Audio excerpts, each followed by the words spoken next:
तो नमस्कार दोस्तों, आज फिर से लेकर के आ गए हैं आपके लिए इनोवेटिव कंटेंट। जैसा कि आप लोग हमसे परिचित हैं, हम लोग सीजी ट्रेडर्स सदर बाजार से हैं और जो लोग भी हमारे चैनल पे पहले से जुड़े हुए हैं उन्हें मालूम है कि हम लोग हर समय आपके लिए ज़्यादा से ज़्यादा कोशिश करते हैं कि कुछ ना कुछ इन्फॉर्मेटिव और इनोवेटिव कंटेंट लेकर के आएँ। आज हम लेकर के आए हैं आपको अपनी एक साइट पे, जो कि हमारे डीलर बंधु ने लगाया था। ये इन्वर्टर सेल तो हमने ही किया था इनको, लेकिन इन्वर्टर के अंदर इतनी सारी कमियां बता दी। इतनी दिनों से परेशान थे, कंज्यूमर भी परेशान थे और हमारे डीलर बंधु भी परेशान थे। लेकिन डीलर की भी कहाँ गलती हो जाती है, थोड़ी सी गलती डीलर की होती है अपने इंस्टॉलर को, ईपीसी इंस्टॉलर को चुनने की। जो लोग हमारे पास काम कर रहे थे पिछले 20 दिन पहले तक, जो लोग हमारे यहाँ पे ट्रेनिंग में थे, क्लास पेचकस पकड़ाने वाले थे ना, वो कहीं ना कहीं अब बन जाते हैं ईपीसी वेंडर कि जी हम इंस्टॉलर हैं, अब हम इंस्टॉल कराएंगे। तो आपको क्या देखना है, आपको सस्ता नहीं देखना है, आपने देखना है कि इसके पास क्या नॉलेज है, कितनी गुणवत्ता है, कितनी एक्सपर्टीज है। वो सारी चीजें आप भूल जाते हैं पैसे के मुंह में। ज्यादा से ज्यादा क्या करते हैं, पैसे बचाने, हमें कितने पैसे बचाने हैं। तो कहीं ना कहीं आपका एंड यूजर, जो आपका कंज्यूमर है, वो क्या करेगा, वो आपके बाल नोचेगा, मेरे नहीं, कंपनी के नहीं। कंपनी तो वारंटी डिनाई कर देगी। अब देखने वाली चीजें क्या हैं, बता तो शर्मा जी, आपने बहुत कुछ दिया, इतने सारे लेक्चर के बाद दिखाइए तो सही क्या गलत करा। दिखाते हैं दोस्तों आपको। ये देखिए, यहाँ पर ये अर्थिंग की गई है एमएम के वायर से, एमएम के वायर से अर्थिंग की गई है। लोकल एसपीडी लगाई गई है, फ्यूज़ लोकल लगाया गया है। क्या करेगा, सर जाएगी तो फूकेगा नहीं, जलेगा नहीं, सीधे इन्वर्टर के ऊपर इम्पैक्ट दे देगा। डीसीडीबी की इन्वर्टर के साथ अर्थिंग, ये देखिए, पूरा रूट समझने का प्रयास कीजिए। अपने कैमरामैन से कहूँगा दिखाएंगे ज़रा।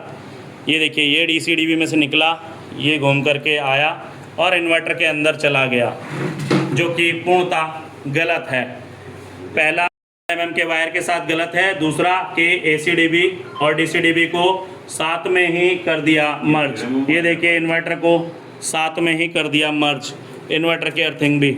तीसरी अर्थिंग एसीडीबी से लेकर के वो भी साथ में ही कर दिया मर्ज, और एक अर्थिंग लाए बाहर से। जबकि ऐसा नहीं है कि पैसा खर्च नहीं किया, वेंडर ने पैसा खर्च किया है, डीलर ने पैसा खर्च किया है, लेकिन बेवकूफ़ कौन है, बेवकूफ़ है इंस्टॉलर इनका, जो कि इनका मैकेनिक था, शायद ठेके पे था या सैलरी पे था, लेकिन अनट्रेड अनक्वालिफाइड इंजीनियर। वायरिंग देखिए कितनी अच्छी करी है, कंड्यूट में पैसा खर्च करा पार्टी ने, कितना लंबा रूट, यहाँ तक दिखाएंगे कितना लंबा रूट लाया है, इतना पैसा खर्च करा है। मैं समझता हूँ कि 1,60,000 रुपये में, 2,60,000 रुपये में, सॉरी, ये प्लांट इन्होंने लगाया। इनके यहाँ क्या 2,60,000 में कुछ बचा के ले गए होंगे। जो भी कुछ लोग वेंडर हमारे साथ जुड़े हुए हैं वो देख पा रहे होंगे कैसा काम किया हुआ है, कितना अच्छा सारा ISI मार्क पाइप लगाया गया है, क्वालिटी लगाई है। लेकिन कहाँ चूक गए, केवल एक गलती से प्लांट फेल हुआ है। कंज्यूमर गालियां दे रहा है, वेंडर परेशान हो चुका है। रूट देखिए कितना पैसा बर्बाद कर लिया अपना, क्या बचा के ले गए।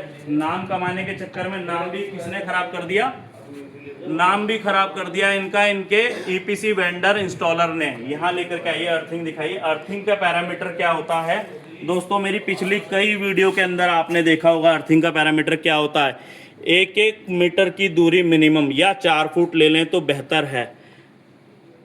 मुश्किल से बामुश्किल 18 इंच का गैप दिया गया है, और एक ही कंड्यूट पाइप के अंदर से एलए की वायर भी, अर्थिंग की वायर भी एक ही कंड्यूट पाइप के अंदर से कर दी गई है, जो कि पूर्णतः गलत है और बैड प्रैक्टिस में आती है। अगर इस तरह से करेंगे तो एक दिन जब भी कभी लाइटिंग स्ट्राइक होगी ना, तो घर के अंदर एक, कहते हैं ना, गुड नाइट की मशीन, मोबाइल का चार्जर भी नहीं बचेगा।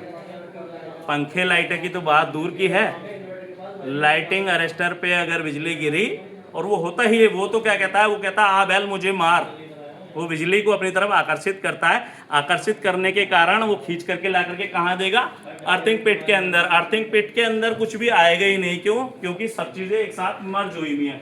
तो इतने अच्छे से काम किया, कितना अच्छा रूट वायरिंग का करा, लेकिन कहाँ चुक गए, बस इंस्टॉलेशन वाला जो इंजीनियर था उसके चुनने में कहीं ना कहीं गलती कर दी है। इस तरीके की ये बैड प्रैक्टिस में कहलाती है।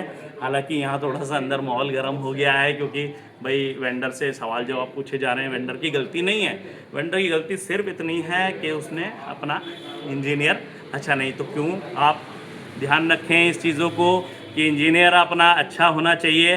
पैसे पे जो बचाने का देखिए अधिकार सबको है, लेकिन इंजीनियर पे पैसे मत बचाइए। मटेरियल पे पैसे नहीं बचाए ना तो इंजीनियर पे भी मत बचाइए। अगर आप बुग्गी चलाने वाले को BMW दे देंगे तो कहीं ना कहीं वो रगड़ता हुआ घूमेगा और उस गाड़ी का विनाश कर देगा। तो ये सबसे पहला कि हमारे पास गाड़ी कोई सी भी हो, ड्राइवर अच्छा होना चाहिए। प्लांट कितना ही महंगा कितना ही सस्ता हो, इंस्टॉलर EPC वेंडर अच्छा होना चाहिए। तो यहाँ तक आप लोग बहुत सारी चीज़ें समझ चुके होंगे दोस्तों। यहाँ की लोकेशन और यहाँ का एड्रेस मैं नहीं आपको बताऊँगा, क्योंकि कहीं ना कहीं हमारे वेंडर की साख भी इसके साथ जुड़ी हुई है। तो वेंडर की अगर साख ना खराब हो, हम पूर्णतः ध्यान रखते हैं किसी भी कंपनी का या किसी भी वेंडर का डिमोशन करना हमारा उद्देश्य नहीं होता है। आप लोगों को ज़्यादा से ज़्यादा नॉलेज और ज़्यादा से ज़्यादा इन्फॉर्मेशन गेन कराना हमारा उद्देश्य रहता है। तो जो लोग भी अंत तक हमारी वीडियो में बने रहे दोस्तों, जय हिंद, वंदे मातरम। और चलते चलते हमारे चैनल को सब्सक्राइब, लाइक, शेयर जरूर करते जाइएगा, ताकि इस तरीके के इनोवेटिव कंटेंट लाने के लिए हम प्रयासरत रहें। एक बार फिर से जय हिंद, वंदे मातरम दोस्तों।